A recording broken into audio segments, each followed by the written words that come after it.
Chapter 11, course is now starting. Let's get into it. Boom. Welcome to Chapter 11. This is the how to deal with state police. It's a collection of information that I put together that I think will assist in how we interface and how we integrate with state police. All right. Yes. Another important chapter. So here we go. It's chapter 11, how to deal with state police. It's a cool little picture of me at home drinking some water or something right here in one of my buildings here. Boom. So, chapter 11, how to deal with state police. State police has the authority to stop you and me, right? And to inspect you whenever they want. Regular police do not have the authority to check your logs or to do equipment inspections on you. I'm almost never worried or concerned about local police. As long as you don't make moving violations like changing lanes without a turn signal, local police aren't much concerned about what a truck driver does, right? Ultimately, I'm not worried or concerned with state police either, but I do treat them with more caution and respect. You don't want to be on the wrong side of a state police officer. Ever since the introduction of CSA 2010, everything a state police officer writes down on a piece of paper, on a ticket, will get recorded into our safety score. Yada, yada, yeah. So, state police can make or break you when it comes to losing your right to lease onto a company. They can also increase your insurance cost and impact who you can book loads with, depending on, if the safety score, depending on the status of safety score and stuff like that, okay? Do not let this spook you, but let it remind you to stay on top of your maintenance. Don't let it spook you or into getting stuck into that mentality of attracting that reality. Like you're always going to be getting inspecting, you're always this, or you're always just, one incident from your safety score getting messed up. Don't allow yourself to get stuck in that trap of thinking, but just, let it remind you that to stay on top of stuff. Little things like marker lights being out, little air leaks that you can fix yourself, looking under your truck with a creeper to inspect for wheel seal leaks and etc. are all things in your power. Making sure your headlights work, making sure your high beams come on, making sure your windshield wipers and water squirter works. There are a lot of little gotcha tickets that DOT and state police will write. The more you stay ahead of these gotcha tickets, the better it will be for you. Most of these guys don't really want to do a detailed inspection. And when I say these guys, most state police don't really want to sit there and do a full detailed inspection. They just want to find a quick little issue so they can issue you a citation to get back into their air conditioner car or into their air conditioned building. If you cover all of these little issues and have nothing major that is obvious, you eliminate a lot of the possible citations and trouble. When possible, make sure your brakes are adjusted and that you don't have any air leaks on your brake chambers. Right, this is the big one. One of the few times I've ever got put out of service was for this reason right here. I was pressing my brakes down and I had an air leak. Not an air leak that I could hear just normally, but only when I applied a brake pressure. So, it's applied pressure. Press the brake pedal down and there's air leak at one of the fittings on the brake chamber, and that's automatic out of service. So it's nice to get into a quiet place, and I think I'll talk about it more, but to get into a quiet place and check for those maybe once or twice a week. There are many videos on YouTube about brake adjustment, but I really love this product called Brake Safe for quickly inspecting my brake adjustment. Here is their link. So if you're on the PDF, you can just click this orange link, but it's they're made by Spectra Products. It's a company in Ontario, and the owner, his name is Andy, and he's cool, good guy. By using Brake Safe, I can release my brakes, and with a block of wood, I can press my foot brake in. I got a block of wood that's already cut to a certain length. I can jam it down, and not jam it, but put it down into my foot brake, then scoop my seat up, and that'll keep the brakes pressed in. Then I can go outside and just visually check the push stroke of all my brakes, and by looking at the visual indicators on the Brake Safe product. The Brake Safe product has what looks like a goalpost. It's yellow, You put a clevis pin in there with red clevis pin, so when the brakes are pressed, it'll slide. Like here's the goalpost, it'll slide like to the middle. Now if it slides past the other goalpost, it's too much. So with the brakes pressed in with this piece of wood, I can go around and make sure that they're all between the goalpost. So this whole process for me takes maybe 5 minutes to check all my brakes, and I only need to get on the ground to see my first drive axle.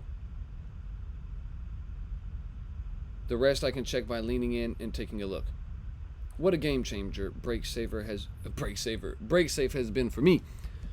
Old school guys would tell me, hey, just look at the brake pad gap and look at your slack angle, your slack adjuster angle, and you don't need to buy all that fancy stuff to check brakes. Okay. And to an extent, they are right. But BrakeSafe was less than $200 for me to install a unit on every brake position, truck and trailer. So, what's the big deal?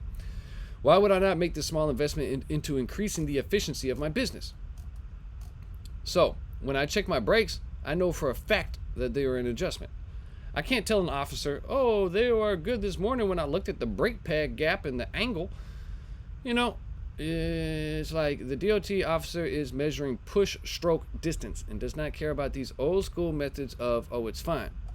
When in all reality, the brake probably is fine and it will work okay, but DOT is measuring the push rod length, not decent enough, okay? Another thing that I like about BrakeSafe is that you have different size brake chambers, that if you have different size brake chambers on your truck, like I do, when you set the brackets on your brake chambers, you make sure that the bracket size is the legal limit of the push rod travel for that size brake chamber. You got a 30-30 square port, 30-30 circle port, long stroke, short stroke. They all have different size legal limits. So by inspecting which brake chamber you have, you can put that legal limit up. And so this also, what this means to me is also that it keeps DOT guys honest and to easily pay attention to brake chamber size. Because, maybe a DOT guy looks at your brake chamber and doesn't realize that, that it's not a 30-30 or it doesn't have this, or that it's not a long stroke or a short stroke, and they measure you against one of the ones that puts you out. So by having these yellow goalposts in place, it keeps them honest to pay attention to what brake chamber size you actually have. If you have an oddball style brake chamber and it's a long stroke, maybe the DOT guy hasn't experienced that size before or often and will treat it as if it has a different size, that has a lower accepted travel length or something. I think having BrakeSafe installed as an owner-operator is just another great thing to do when it comes to taking initiative and to set yourself apart from the pack. Okay? When the DOT man or woman sees that you have BrakeSafe and that you paid for it, I think at the very least, it subconsciously tells him or her that you're a cut above the rest and that his inspection is going to be much more easy. So as I mentioned just a second ago, an air leak on your brake chambers is an automatic out of service. An out of service order can really look bad on your record, and if it happens too much, can even cause a company to terminate your contract. Your lease, that is. Sometimes I really hate the amount of control DOT has on us, Department of Transportation, but eventually I learned to not let it bother me. Okay? It's crazy how in life that we tend to attract what we're looking for. So if you get into into a negative habit like maybe I was in the beginning, if you're always looking for DOT to stop you and to find fault in their inspection, then guess what? That's what you will start to attract, right? I've been there, I've done that. I don't do it anymore. I don't look for these inspections. When I do get into the moment of inspection, I'm not sitting there thinking like, oh man, they're gonna find all this stuff and they're gonna make up stuff on me. No, I just keep my mind clear of all that, okay? You tend to attract what you have in your heart and what you have in your mind. Do not let doubt or worry crystallize into fear, remember? Do not look for these DOT guys and state police in that negative type of way. Just go into their scales and stay focused on getting right back onto the road. Feel as if they have no reason to check you. Do not attract their attention. Period. Do not attract their attention. Be professional and stay on top of your game. Okay? Fix the minor issues right away, if possible, when possible. And do what you can to not give them something easy to get you on. And here's a big one too, right? Simple as it is, but keep your dashboard clean, Do what you can to keep your dashboard clean and be presentable all the way around. So when you do come to the scale house, you're giving them less reason to attract their attention. You know, if I'm working at Scale House and I see you coming into my scale and you got stuff all over the dashboard and chips and stuff and the trash in the truck, I know that if you can't even keep the inside of your truck clean, you haven't been keeping the outside of your truck and clean, you probably don't even know what's going on underneath your truck. I probably should pull you in and get an inspection to wake you up until you need to get your stuff together, right? So when we talk about being presentable, we have to like be presentable in the way we look too. You know, we can't have pants that are sagging. We got to be upright. We got to have confidence. We got to look like somebody that actually goes underneath their truck and does detailed checks. Now, I can't describe to you what that looks like, but you gotta look like you go under your truck from time to time, or like you've been under there before. A lot of this is a mental game. If you do get pulled in, have your permit binder ready with everything laminated or in plastic sheet protectors. And what I mean by that is, you know, have your permit book organized with the most important information, the most important paperwork in the front. So when you do come in, bring in your BOL, bring in your binder, be calm, and be ready to quickly answer all their little questions. That's it. They just want to see if you're sharp and see if they're hiding something. So this is something that I do too. You know, I have a binder that has my company name on the front. Then I have my important information in the front. You know, insurance, cab card, you know, my registration. Then I'll get into having like my physical, my paperwork for my physical, long form. I'll have my IFTA. Sometimes, I mean, I usually have my UCR. That doesn't have to really be printed out anymore, UCR. But I have my, you know, my printed out 2290. I'll have my, you know, my sheet that for if my logs malfunction, how to do, since that's required. So it's nice to have those in a binder and have like page protectors or have lamination. So when you come in, it's like it's legit. You're not just coming in there with like pieces of paper all folded up and you can't hardly read them, or like, oh, I don't know where that one is, let me go back to my truck and get it. You don't want that. You don't want them to, you don't want to give them any, you know, inclination to be suspicious about you. So right here in the blue, I say what? Here's a tactic. Don't say too much. Just say less when you're dealing with these state police. Don't say too much, and don't try to kiss up to them either. Just be a professional and give them confidence. You know, give them confident but slightly enthusiastic, direct answers. Straight to the point answers. That's it. Not asking about how they're doing and how their dog's doing and all this other stuff. No. Try to leave all the small talk out of it. They get small talk and BS all the time, and they're gonna know you're just sucking up to them. So questions like, hey driver, where are you coming from? Where are you taking this load? These are very common questions.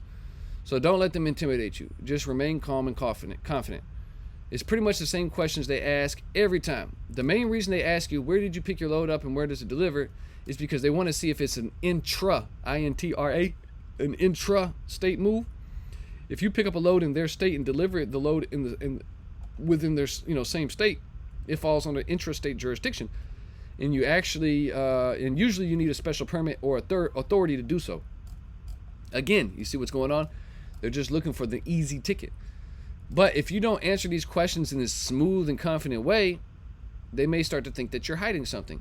And if they think that you're being suspicious, you now become a great candidate for a level 2 or a level 1 inspection.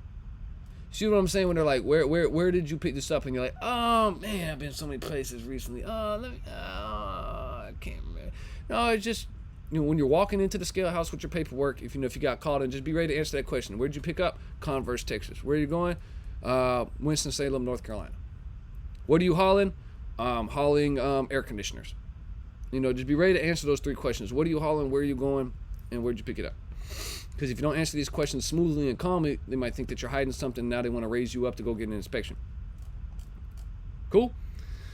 Be smooth, be bold, be confident. Don't let them see you sweat. If they must inspect you, then, you know, I guess it was just your time. You know, sometimes it is just our time to get inspected or whatever. We all get inspected from time to time. Sometimes all you can really do is just hope for the best and stay focused, okay?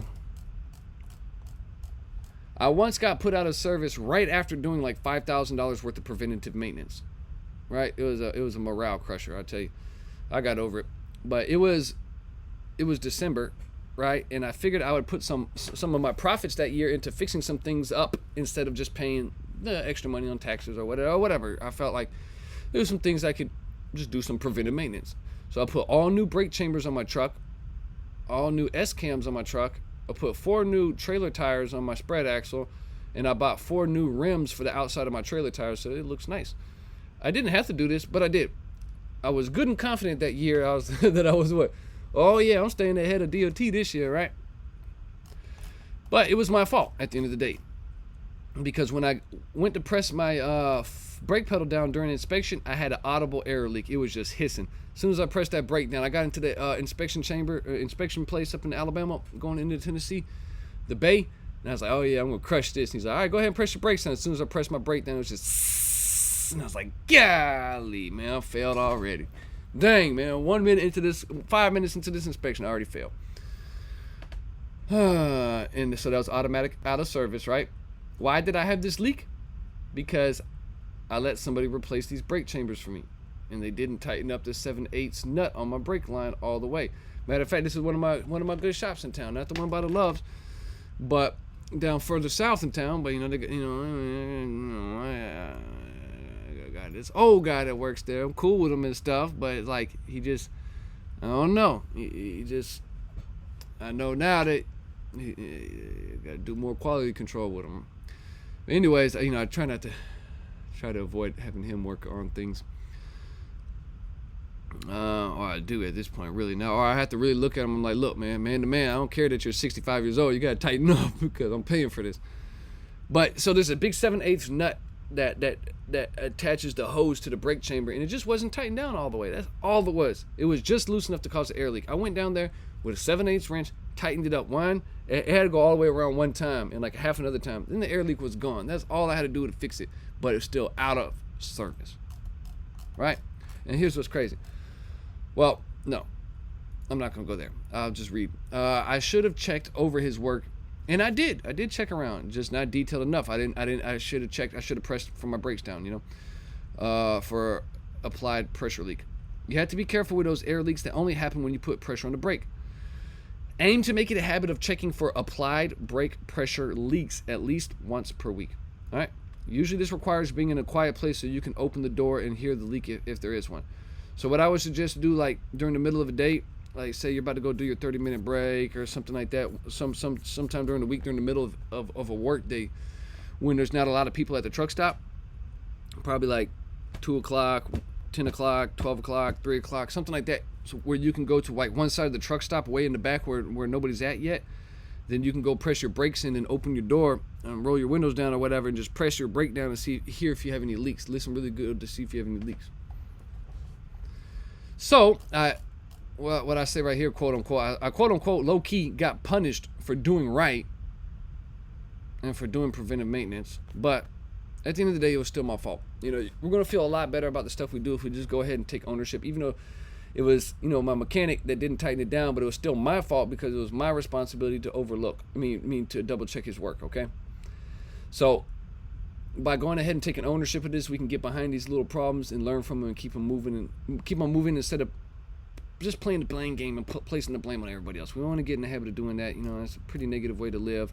Then we never answer to our responsibility like we should, which means we never really see the success we see because we're too busy blaming other people. All right, we just need to take ownership in our involvement in things. So, because I could have prevented it. It sure did make me mad in the moment, though, for sure, because an out-of-service order looks bad on my company's safety score.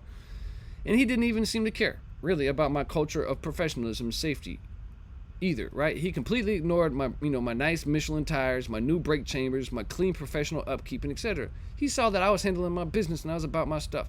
He could have saw my extreme effort and gave me a moment to fix it before writing me up, or he could have agreed to give me a citation that wasn't out of service and let me fix it.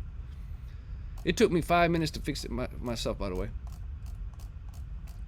The crazy part was, after I tightened it up, the state policeman in Alabama, he didn't even want to come back outside to check over my work. He had just given me a whole speech, right, about how he just wants to keep his road safe and all that. But he wouldn't even come outside to check my fix to see if his road was, if it was safe enough for his road. What a joke, huh? So just know, I know and understand the dang frustrations that DOT and state police may bring and can bring and do bring sometimes. I just don't let it get to me like I used to. I'm too focused on my goals, and I'm going to accomplish my goals with or without them. period. I would hope that they see the dedicated soldier that is in me, right? But I'm not going to let the fear of them discourage me either. It's a lot better these days because I have my own authority. So really, I don't have to report tickets to anybody. But an out-of-service order and inspection citations still impact who I do business with, and my insurance cost. If you're leased to a company like Landstar, who is very safety sensitive, or who is sensitive to CSA scores and tickets and violations, they can quickly blow stuff like this out of proportion. And this is actually the main reason why I left Landstar. Now you know. The year before I left Landstar, I was gifted an award for ranking in the top 300 CSA score, creme de la creme of the company. I was in the top 300 lowest CSA scores in a group of over 8,000 owner-operators at the time. The following year, I get an out-of-service violation 5 miles from my house for a brake hose that wasn't tight enough and had an audible air leak. Yeah. 2 times I got put out of service in 10 years. It was both for the same reason. And later that year, I got a warning, not a violation, but a warning for a wheel seal leak that was just developing. And mind you, this was in my trailer, which I pack my trailer wheel seals with grease instead of oil, like liquid oil. So even when one of my trailers is losing the wheel seal, it loses it much slower because it's grease coming out instead of like liquid. So it's just a little bit of grease showing us like, hey, it's time to go, time to do it. Soon enough. So this warning just set Landstar off into a frenzy, right? They just went crazy. They placed me on safety probation, and now they wanted me to get a truck and trailer DOT inspection every month for the next 3 months, and they wanted me to pay for the inspections out of pocket. And if I got one violation, my contract would be automatically terminated. Like, golly, man, I was just your top 300 CSA score driver. Now you guys, now I'm just a zoo animal. You're like, golly, like just nothing. So. Wow, what loyalty they had for me. They just put me underneath the microscope, the little ant, the ant in the magnifying glass, like putting a fire on me. I was like, you know what, it's cool.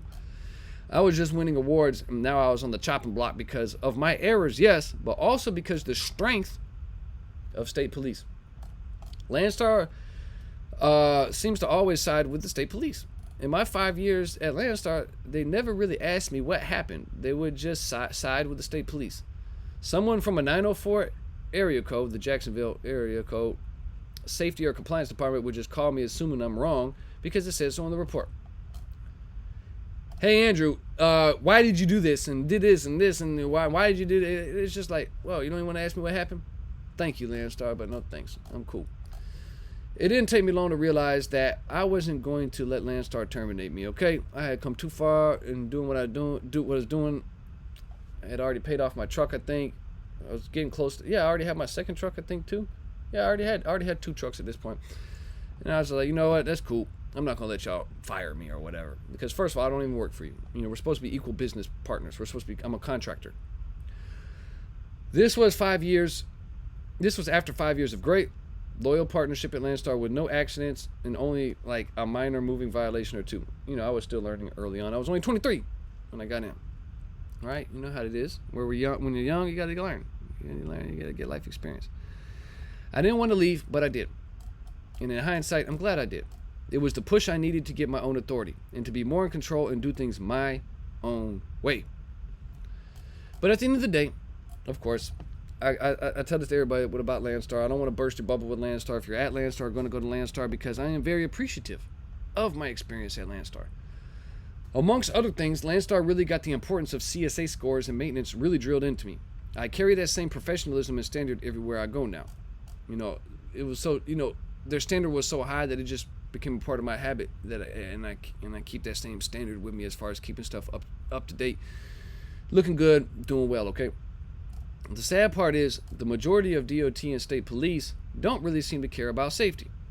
All right, this is my experience and my observation and my opinion after my my 10 years in this business already. They don't like to give you credit when credit is due. All right. Now this is a lot of this. This was more like pre-COVID. Okay, so after COVID, state police has seemed to like calm down a lot more since there's like other things going on in the country and stuff like that. They're not so, nitpicky and like petty with stuff. So just have that in mind too. That after COVID, state police kind of backed down a little bit and not dramatic as it was in the earlier years of CSA 2010. Goodness gracious. They don't really like to give you credit when credit is due. It takes a ton of money sometimes to stay ahead on compliance, especially when it comes to fixing things that don't really need to be fixed, but you have to fix it anyways because it's out of the accepted range and it's a violation. Something like a marker light, one marker light out isn't going to kill or change anything, but it will produce CSA points. If the state police just realize how much impact they have on our business, maybe it would make them more accountable to the sloppy tickets they write sometimes. If an officer really cared about safety, they should give us the opportunity to fix it without penalty. I'm going on a little bit of a rant right now, but I'm serious. A lot of these guys don't care about safety. They just want to write you a ticket, and this ticket goes onto your safety score, which in turn can haunt us in one way or another in your ability to earn an income for yourself and your family. If you are a victim of extortion, please fight it with DataQ. And here's the link to fight with DataQ. Any violation that we get is pretty much worth to fight it on DataQ. Especially if you are a victim of extortion. If you've been extorted by one of these state police, file it on DataQ and get it off your record. Provide proof. DataQ does not work if you present your... Oh, DataQ does work. Excuse me. If you present your case right and you're not wrong in the first place. It helps not to be wrong in the first place. It does take a little time to fix though. Sometimes months. But it is always worth it to fight, especially if you know you're not in the wrong. And here's another link right here. I linked how to DataQ 9 tips from this Overdrive online. Decent little article. Your personal safety score is your PSP, right? Pre-employment screening program. And as a carrier, you if you have your own authority, it gets recorded onto your CSA safety score. So, personally, we all carry PSPs, then our carrier carries CSA points. And if we are the carrier, we are accumulating PSP and CSA. So there are brokers who check your CSA score and will not load you if the score is, negative enough.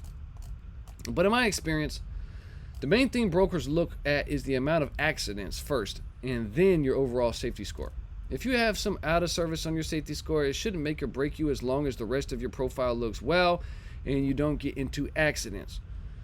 The carrier safety scores go like this: satisfactory, none, conditional, and unsatisfactory.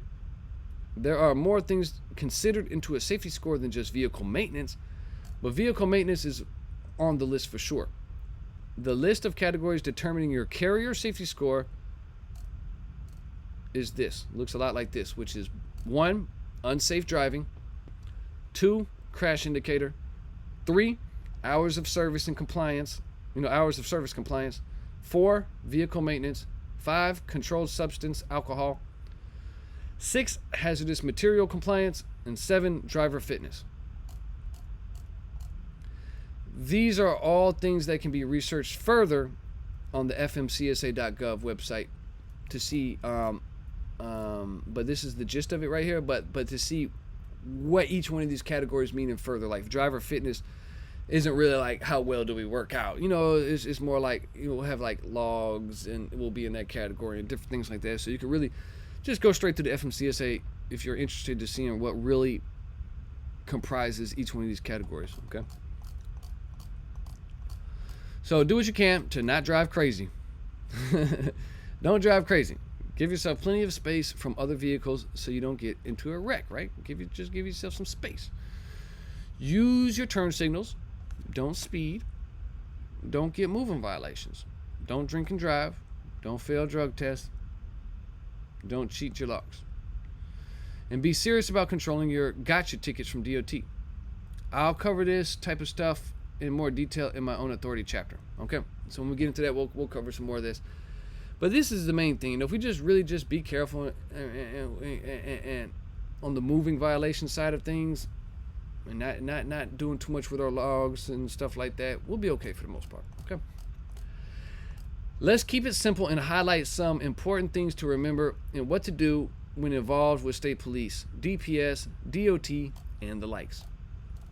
So first thing first, like we already covered some of this, but do not try to flatter the officer. People try to flatter the officer all day, every day. He or she can see right through this fakeness of your character, and in that, fakeness of character in the moment. It makes you look like you're hiding something. So we don't want to look like we're hiding something. 2, just give short, direct, and firm answers. I want you to develop the mentality of, these guys can't do nothing to me because I'm good. All right, just hold on to that feeling.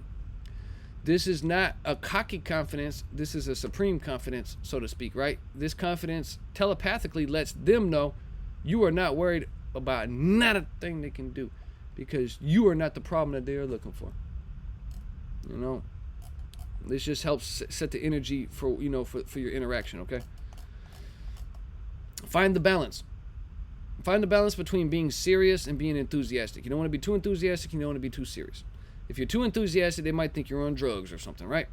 If you're too serious, they might think you are an easy punching bag because you're too emotionally attached to the situation. Please don't give me a ticket and don't do this and I'm gonna... Nah. If they see that early on, they're gonna do that just because they know you're emotionally attached to it and they just want to press those buttons maybe. Next, don't get emotional. Do what you can not to get emotional, right? This can be a hard thing to do, but leave your emotions out of it. It's okay to smile a bit, but do not let them get you riled up. If you get riled up and start spouting off at them, it'll probably not end up well. Stand your ground, yes, but please don't go overboard. One extra smart remark can turn the whole situation against you. Just remember, people only know what they know. Have patience with them. If they are very wrong about something, ask them if they will show you the defect before you sign the ticket. Remember, you do have data Q to fight these tickets if need be. Don't go trying to be, the Superman at their scale house, throwing your hands in the air and cussing everybody like, yo, this is not this and that. It almost never works in your favor to be that guy. So the fight that we'll have to take to them is going to be with data Q, or by having them show us what's going on before we sign the ticket to make sure that they're actually, being honest. Double check their inspection before signing, okay? I do this. Got to do this. Before I sign any ticket, I will ask, I will ask to see the defect before signing it. They might ask, what, do you not believe me? I'm a cop. I'm state police. I'm God's gift to the world. Just ignore that and just respond, hey, it's just business and it's my responsibility to be aware for what I signed for. This is your opportunity to reverse the ticket on the spot if you can find something wrong with what they wrote. Actually, if possible, you need to inspect it before the ticket is even written, okay? Because once the ticket is written, it's way harder for them to get rid of it. They won't even rip it up and all that. It's written, it's in the system. There's nothing they can do about it now. So it's best to get ahead of this before the ticket even gets written. A good example is years ago in Texas, I was getting inspected at the inspection station. What is that, on Highway 59? 59? Oh, man, I got to check it. 59, what is it, 59? Riding down 59. Might be 69. What's the highway in East Texas? The East Texas Highway? Oh, man, I should know. Yeah, 59. Riding down 59. Sunshine, all is fine. So, yeah, that's the, this big highway that goes up and down East Texas through Lufkin, Nacogdoches, and etc. So I'm getting down to the inspection point going south. And I heard him say my trailer ABS light. I think I was going south or north. Doesn't matter in this story. But I knew for a fact that morning it cycled on and off because I remember it was dark outside and I kind of had my trailer in the angle and I keyed on and my ABS light on my trailer came on and it went back off. So before he could even write me a ticket, I said, hey, this morning my ABS light does cycle on and off. So maybe the sun is too bright and it's hard to see.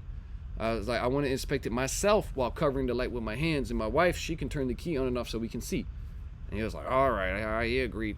And guess what? He almost wrote me a bogus ticket because at that moment I proved to him that it worked. The light came on, came off. He grumbled to himself and walked off, So, but it would have been much harder to do what? To get him to reverse that ticket once it was already written. But once I saw that he was leaning in the direction to write it, I was like, well, show me so we can, so I can show you, oh, that's what you're looking at? Oh, yeah, that works. Let me show you. I was at Landstar then, too. they would have not have been happy. Do what you can to take some level of control in these situations. Observe the defect before signing. If you must sign and the problem is not there like the officer says, then on the ticket write under duress, will collect photo and video evidence to prove no defect. Then sign your name. The officer won't like it, but they have to respect your professionalism and your heart to fight. Then proceed to collect the evidence on your phone before you leave. Then if you have to, have another mechanic sign off on the ticket or a work order saying no defects found, so you can send the ticket back, within the 14 days or whatever. And this will also be more evidence that you'll need to reverse this charge when you go to file your data queue. Now here's the thing too.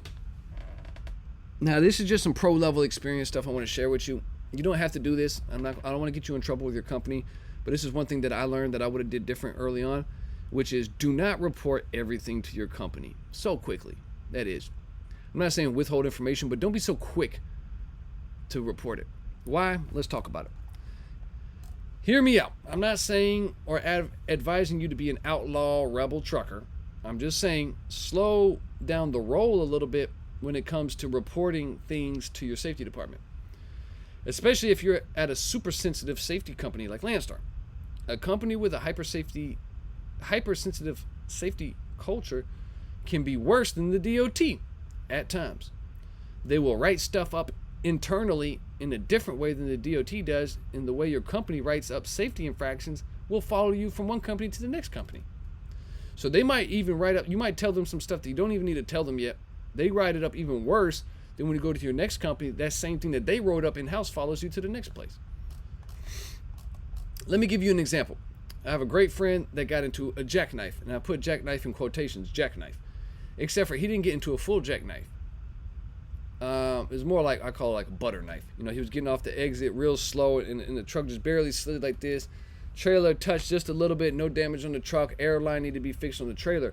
But he jumped the gun that day and called Landstar right away to tell them what happened. He's like, hey, I'm on the side of the road, this happened.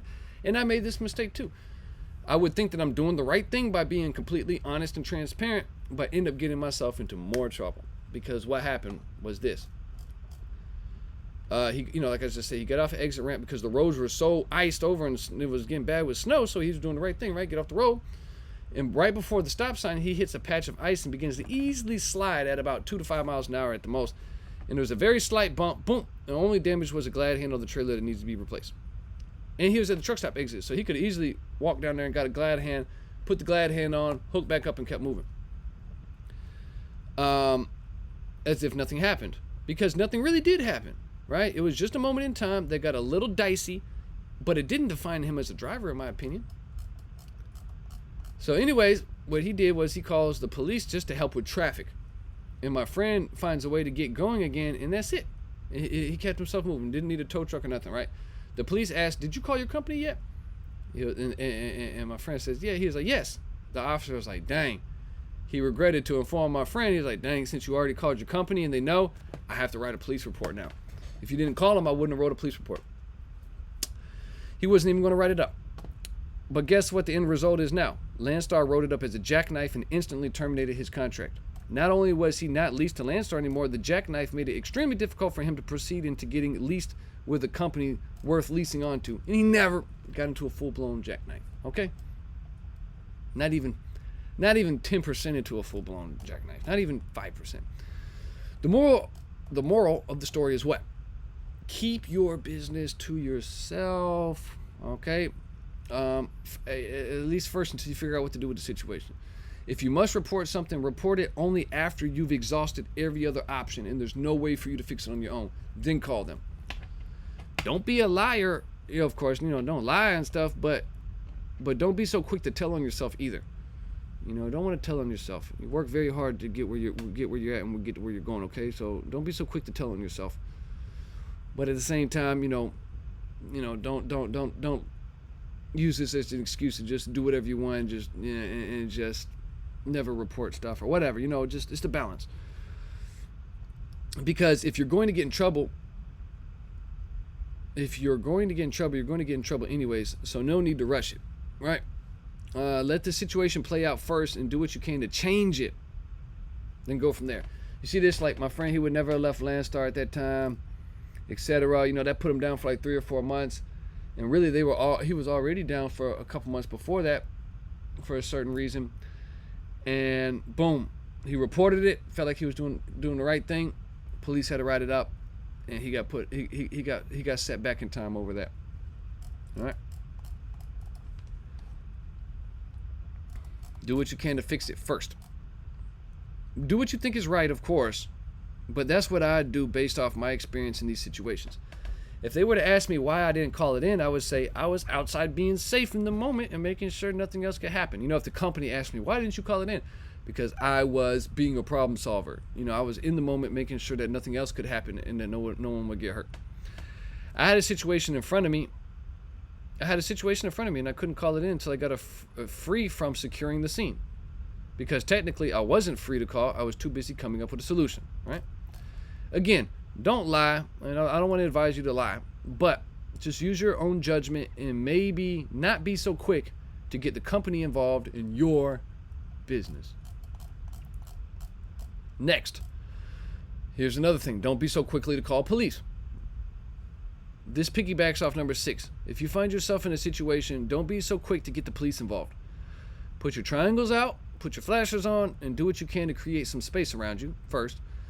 And just keep working fast to figure out what your issue may be.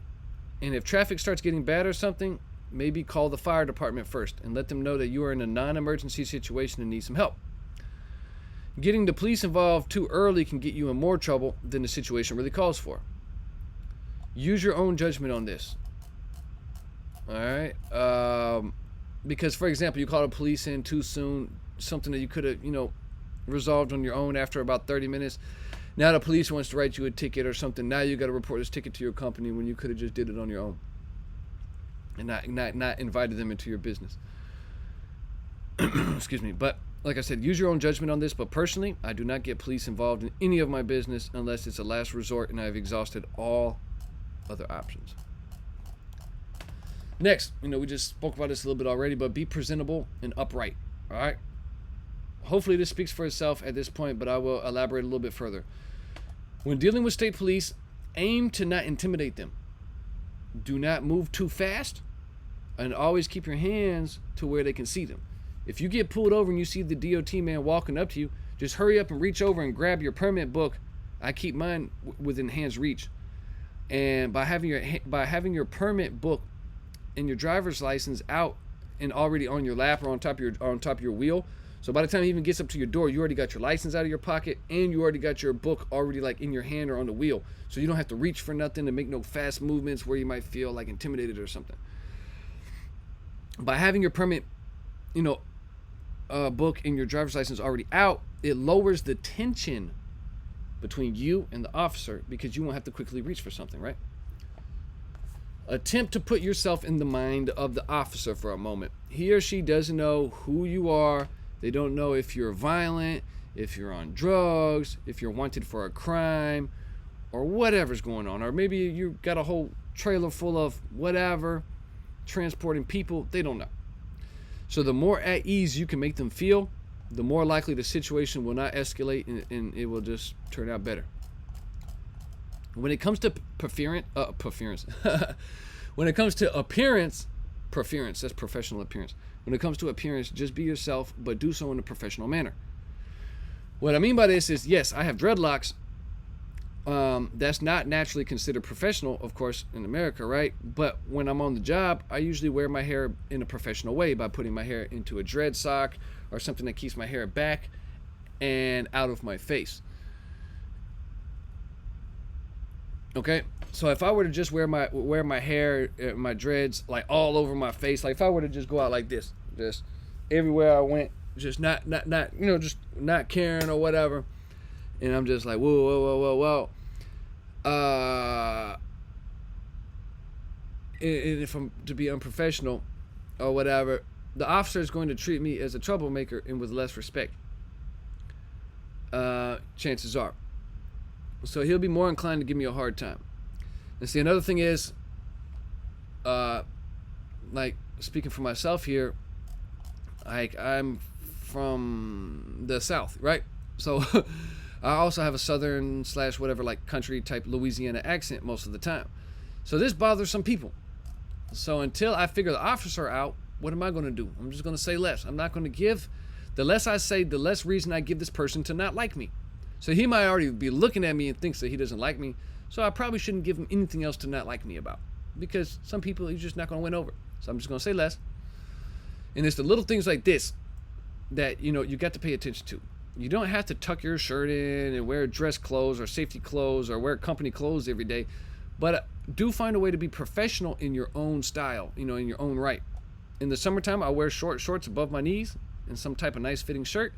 I got my hair back, a nice pair of Oakleys or Ray-Bans on, nice pair of Asics shoes, a little bit of gold on my chest and hand. I'm taking care of myself. I got, skincare and,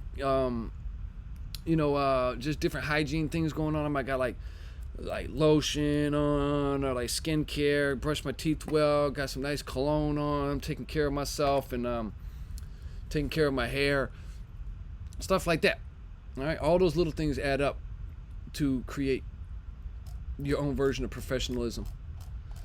So like this, boom, I put some almond oil on my face every morning. At the time of writing this, but I do a lot. I've upped my I've upped my personal hygiene. See,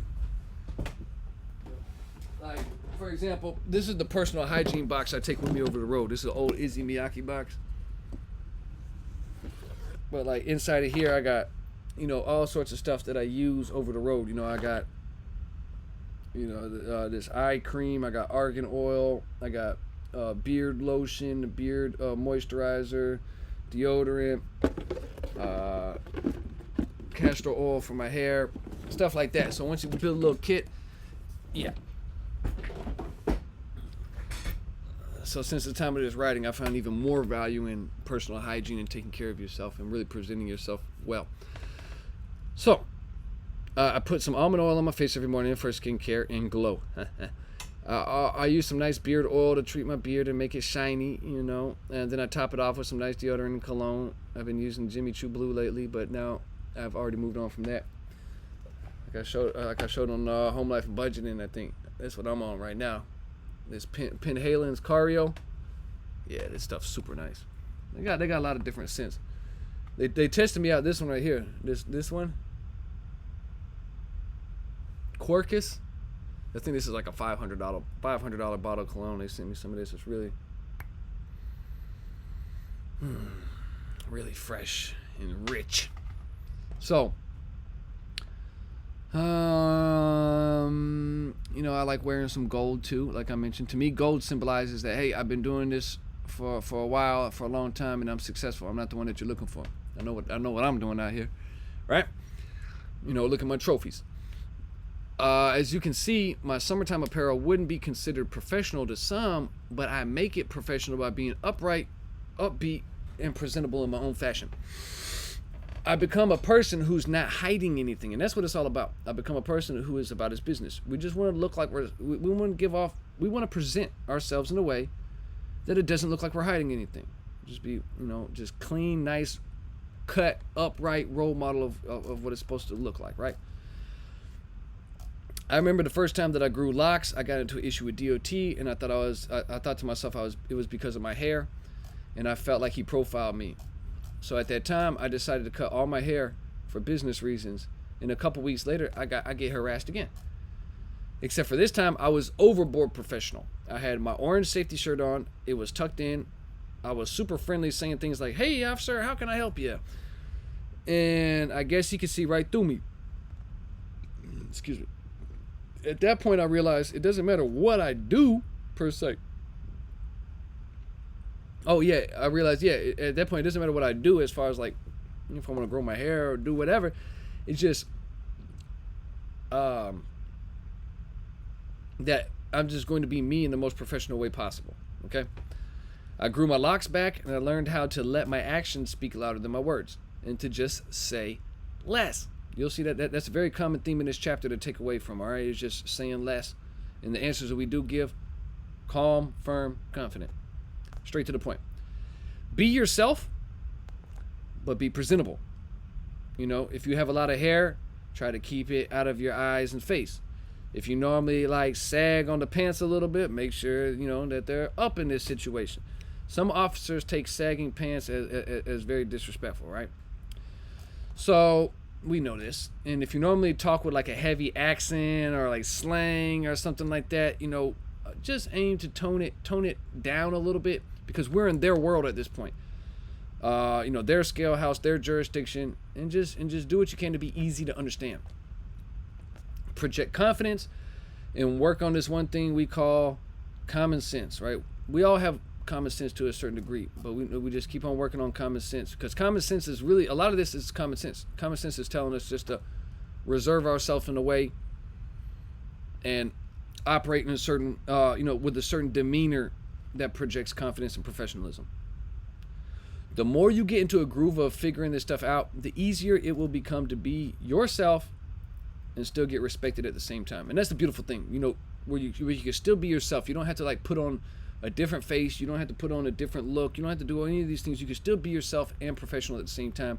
It's just you got to crack the code to what that means for yourself. Like, how are you going to be yourself and professional at the same time? And that's for you to crack the code on that. But you don't have to change much up. You just have to crack the code where you can be yourself and professional at the same time. Next, do not attract the state police. Now, this is up to you, but like one thing, it maybe even like don't even make eye contact with them at the scales. Sometimes, officers will be out on the ground, or they'll be here and there, or looking through the windows. I don't know. I don't think this one is like make or break anymore, but that was just one thing I would do for years, and I still kind of do it. I don't really make eye contact. I don't like to make eye contact with the scales, because if we make eye contact with somebody, it allows them to know that we are aware of seeing them. So if they want to give us a sign to come in or whatever, they know that we saw it. So if we're not looking at it, we're like, oh, I didn't see it, I was just looking at the signs. I didn't see you. But maybe wear sunglasses if you have to before you go into the scale, just to keep that closed look. Just look like you got somewhere to go and that you're not a troublemaker. Keep your dashboard clean, right? Because a messy dashboard almost always indicates to an officer that you have a messy truck underneath as well. Slow down when you get off the exit ramp into the scale, right? These are all common sense things. Pay attention to each sign in the scale. If the sign says maintain 15, then maintain 15. If the sign says stop before proceeding onto the scale, then make sure to stop. Any little thing like this that you aren't observant to will give them a reason to do what? A reason to inspect. Think of how many thousands of truckers come into their scale every day. At least hundreds, if not thousands of truckers come into their scale every day. The odds are really in your favor to not get inspected. You must make the odds better in your favor by not giving them a reason to go further with you, right? So the people who are getting picked out 9 times out of the 10 are the ones who the officers see a reason. Like, hey, boom, messy dashboard, let's pull this guy in. Crooked decals on the side of the door, he can't even put letters on straight, we're going to pull him in and see what's going on with him. See what I'm saying? I get bypassed a lot on the scales, not because of pre-pass, but because I'm usually hauling light loads. If you're hauling loads less than 30,000 pounds, you will get the pre-pass lane in the scale house more often. So that's something to remember too. There's another benefit of hauling lighter loads. You get bypassing the scales way more often. I don't even have pre-pass in my truck, actually. The pre-pass transponder. Every truck that has pre-pass will show up on the computer screen inside the scale house office, just so you know. So if you haven't got inspected in a while, or you have a company that has a low amount of inspections or a high out of service rate, or haven't been inspected yet at all, they will just pull you in just for that. So all this first impressions and not giving them something to reason, all that kind of goes out the window if you have pre-pass, because they can see exactly who you are, where you are, and when's the last time you've been inspected, and if they want to inspect you, they'll pull you in just off that. So just for that reason alone, I don't have pre-pass. I don't want them, to have, when I pull up into the scale house, I want to make my own first impression, not for them to gathering all this data behind me and stuff. So that's how I do it. If you want to get pre-pass, there's nothing against that. Just know that they can see all your information on the inside when you have pre-pass. So like I said, they don't know anything about me before I pull onto their scale. This way I get to control my first impression. They see plainly my DOT number, MC number. They see I have a nice custom logo on my door. My dashboard is clean. My truck and trailer looks good. I got my shades on, my seat belt on, my load looks great, and I'm rolling. Right? I get to control the narrative instead of a computer algorithm. 98% of the time, they're going to take one good look at me and give me and be quick to give me a green light to get me back on the road. I almost never make eye contact with them. State police inside the scales. I just roll my window down and get onto the scale and look down at the scale. I look over my truck, right? Look over my truck and look at my front steer tire to make sure that it's inside the scale. I look up for my green light. The more it looks like you know what you're doing, the better. And it comes with time, right? It comes with time and experience. But of course, if you've already been driving, you already know, you already have experience going into these scales, so you can see what I'm saying, right? If I do get pulled off the scale, like go park for inspection or come bring your paperwork in, that's when everything I mentioned earlier kicks in. I get my clean permit book out, my BOL. I hurry up and certify my logs, make sure my inspection reports are logged. Inspection each morning, DVIR. I make sure that my BOL number is in my e-log report. In my forms. As far as Keep Trucking is called the forms. But the BOL number, have to have your BOL number listed. I might put a little cologne on and just prepare to go present myself. I even rehearse a little bit when I walk into the building. Where am I going, where I picked my load up, and what freight is it that I'm hauling. So even before I hit the door, I'm like, okay, Beaumont, Texas, Columbus, Georgia. Beaumont, Texas, Columbus, Georgia. Beaumont, Texas, Columbus, Georgia. What am I hauling? Humvees. I'm prepared to say as little as possible, okay? I don't take it lightly, but I don't overthink it either. I just go up in there. I don't let any of this stuff make me nervous anymore. I have the answer to this, answer to this, answer to that. Just cool and calm, let them do the talking. See what they want to do. And chances are, maybe it's just a little simple routine check. They just want to see your BOL and see that your insurance is active and send you on your way. I wish you the best when it comes to your success. I wish you the best when it comes to success in your interactions with state police and DOT, okay? It can be really a pain, I know.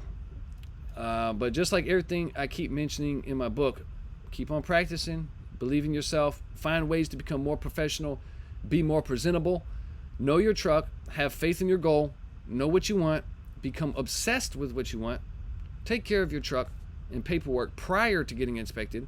If possible, do not let the officers get you with gotcha tickets. Be wary of what you sign and how you sign it. Fight bad tickets with data Q. And do what you can to be in control of your CSA and PSP scores. That's how to deal with state police in a nutshell, okay? Whether you see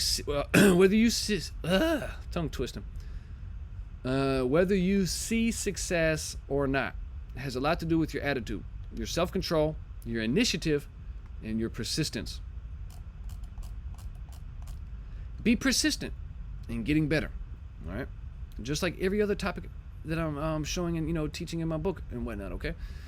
Knowing how to deal with state police and DOT is very important to your success. Make it a goal to not let them produce fear in your mind, and make it a goal to not attract DOT either. And make it a goal to put on a great performance when you do have to deal with, and when you do interact with them face to face. Put on a great performance, okay? Say less. Look the part, be the part. Remember our etiquette, our level of professionalism. And say less. Know where we're going. Know where we've been. Know what we got on our trailer. Have our notebooks together. And just, be prepared for their little BS if we need to. And, then we'll read the tickets well. Have them show us what's going on before we sign it. Sign it in duress if we have to. Fight it with data Q. And do what we can to even have them show us what they think is going on before they even get back in their car and write a little ticket. Okay?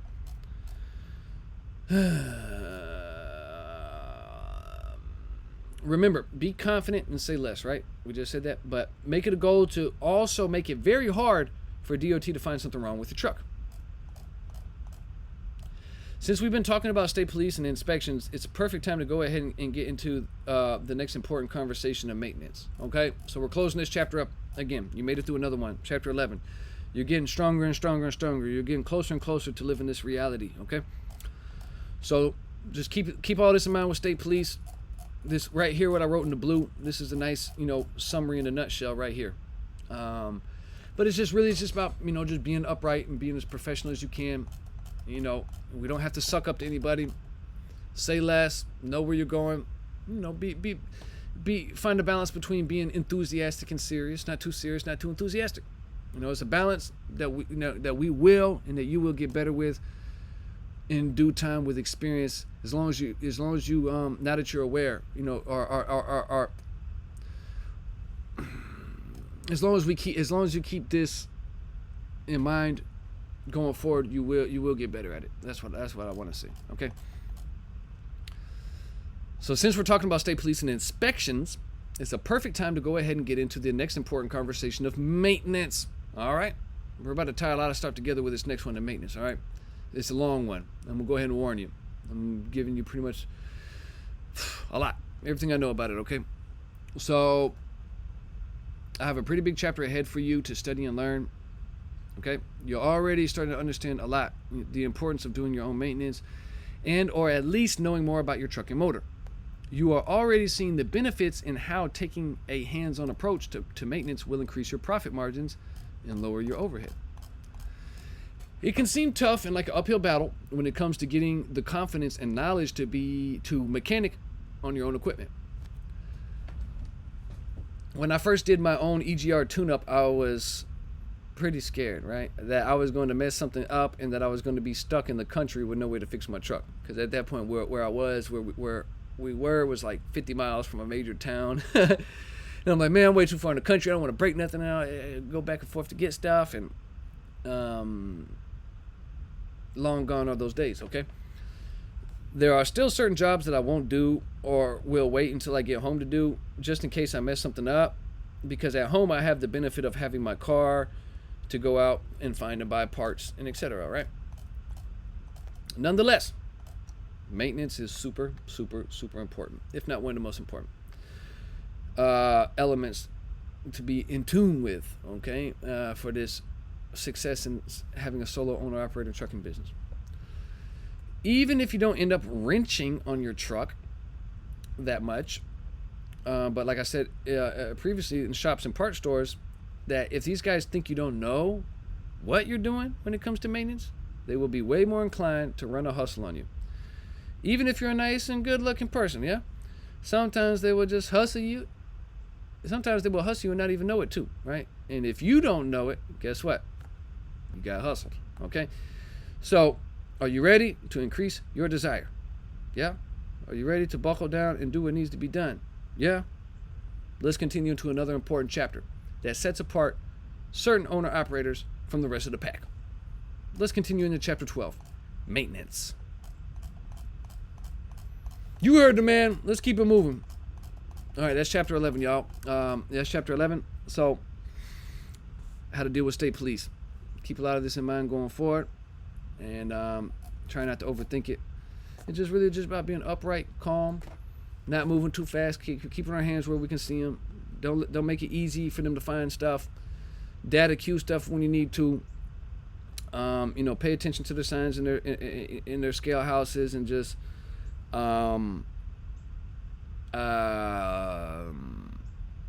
do your best not to give them a reason, to want to even look at you in the first place. Clean dashboard, nice decals on the truck, keep it moving, okay? I'll see you over in the maintenance in just a sec. All right, see ya.